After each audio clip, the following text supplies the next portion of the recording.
2 jours de compétition, 12 nations représentées et une centaine de tireurs prêts à s'affronter. Tout cela sous la houlette du maître d'armes à la renommée internationale Georges Palffy.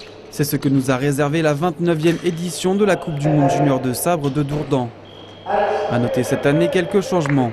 Malheureusement, nous avons perdu les filles parce que la Fédération française d'escrime préférait garder l'épée d'âme à Dijon et supprimer le sabre d'âme à Dourdan à la demande de la Fédération internationale d'escrime qui a réduit le nombre de Coupes du Monde.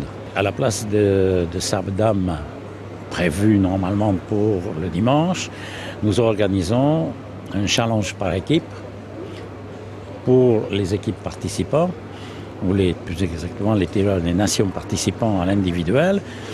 Ce challenge par équipe en junior n'existe nulle part.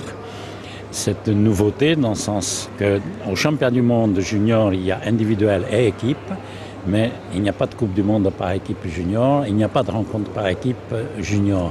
Donc ça intéresse les nations pour parfaire et composer leur équipe pour les championnats du monde.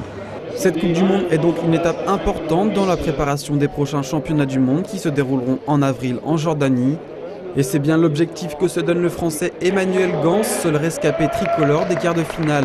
Le tireur de Tarbes qui n'était pourtant pas si bien parti dans cette compétition. Alors ça a commencé par les poules, ça s'est pas très bien passé. J'ai fait que 4 victoires et 2 défaites.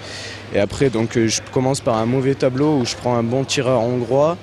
Mais je suis rentré directement dans le match et j'ai pris l'avantage dès le début et ça a fait pareil pour ensuite tous les matchs qui ont suivi, quoi. Le jeune Français accède tout de même aux demi-finales et s'impose 15-8 face au Russe Ibragimov. En finale, Emmanuel Gans retrouve l'Italien Stefano Ceppi et continue sur sa lancée en s'imposant 15-13. Une victoire en forme de revanche pour le Tarbais qui connaissait bien son adversaire du jour. J'ai déjà été en finale contre lui au championnat d'Europe, mais j'avais perdu. Et là, c'était un peu la revanche. On se l'est dit d'ailleurs en plaisantant avant le match, que c'était la revanche et qu'on fera la belle au championnat du monde, on espère, en finale. Emmanuel Gans marque des points en vue de ses prochains championnats du monde, mais le Français a de quoi savourer sa victoire. En effet, voilà 16 ans qu'un Français n'avait pas remporté cette Coupe du Monde.